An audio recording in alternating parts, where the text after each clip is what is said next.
let's check it out. Samsung just announced 3 new devices, the Samsung Galaxy S20, S20 Plus and the S20 Ultra. All devices have 5G and in the UK will come with the Exynos 990 processor chip, so the latest Exynos processor. Something also common with all of them is a Quad HD Plus 20:9 display with 120Hz refresh rate, HDR10 Plus certification and 240Hz touch response, which means when gaming you get a smooth experience. They can also shoot 4K at 60 frames per second and 8K at 30 frames per second. On all devices, Samsung also opted for the latest LPDDR5, which means you should see some improvements when it comes to memory management, multitasking, and running multiple applications simultaneously. The S20 is the smallest of all 3 of them, and I suspect Samsung will sell a lot of these. It comes with a 6.2-inch Infinity O display, and you can get an option for 128GB storage with 12GB of RAM, or 128GB of storage with 8GB of RAM. On the back, you get triple camera setup, so you get a 12 megapixel ultra wide camera with f2.2 aperture. You got a standard wide angle lens, which is also 12 megapixel, but with f1.8 aperture and optical image stabilization. And you have a 64 megapixel telephoto lens at f2.2 with OIS as well. That zoom lens on the S20 can do 30 times hybrid zoom. On the front, you get 10 megapixel lens with f2.2 aperture, and the S20 has a 4000 mAh battery, which should last you all day. The S20 Plus comes with a slightly bigger 6.7-inch Quad HD Plus Infinity O display and only available with 128GB of storage and 12GB of RAM configuration, which again you can expand if you need to. On the camera, you have a 12 megapixel f2.2 ultra wide angle camera. You got 12 megapixel f1.8 wide angle with OIS and a 64 megapixel telephoto lens with f2.0 and OIS and a depth vision sensor as well. On the front is a 10 megapixel shooter with f2.2 aperture. Like the Ultra, you have a space zoom, which basically means you get hybrid optic zoom up to 3 times and a super res zoom, which is up to 30 times as well. For battery, you get a 4500 mAh all day battery, which should last you again more than all day if you really use it on a normal average usage. Onto the biggest one, which is the main one. The S20 Ultra is what I suspect will be aimed at power users. It has a huge 5000 mAh battery in there with, it supports 45 watts of charging as well, so fast charging. So you can charge to 100% in just over an hour.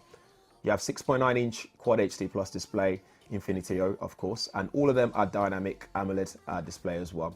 This is available in 128GB with 12GB of RAM configuration or a 512GB storage with 16GB RAM configuration, which is huge. And you can still expand the storage here as well, again with up to 1TB micro SD card. It's IP68 water and dust resistant, all of them are by the way. And you got 120Hz display, which also supports HDR10 Plus. The quad camera configuration on the back consists of a 12 megapixel ultra wide with f2.2 aperture, a whopping 108 megapixel wide with f1.8 aperture and OIS. You have a 48 megapixel telephoto lens with f3.5 aperture and a depth vision sensor. Just like the S20 Plus, you also get space zoom, which is a hybrid optic zoom up to 10 times on this one, and a super res zoom at 100 times. It's ridiculous. On the front is a 40 megapixel f2.2 and a 10 megapixel sensor, so you get that ultra wide angle front facing selfie shots if you want to get more people in, which is also useful for Google Duo if you're doing video calling. The Ultra can also shoot 8K video, but what's amazing is that you can go back into that 8K video and grab a 33 megapixel still from it, so not a screenshot in this scenario. So basically you're getting a high resolution stills from your video. From all the hardware and software upgrades, night mode should be better compared to the S10, and you'll even be able to shoot night hyperlapse videos, which looks amazing.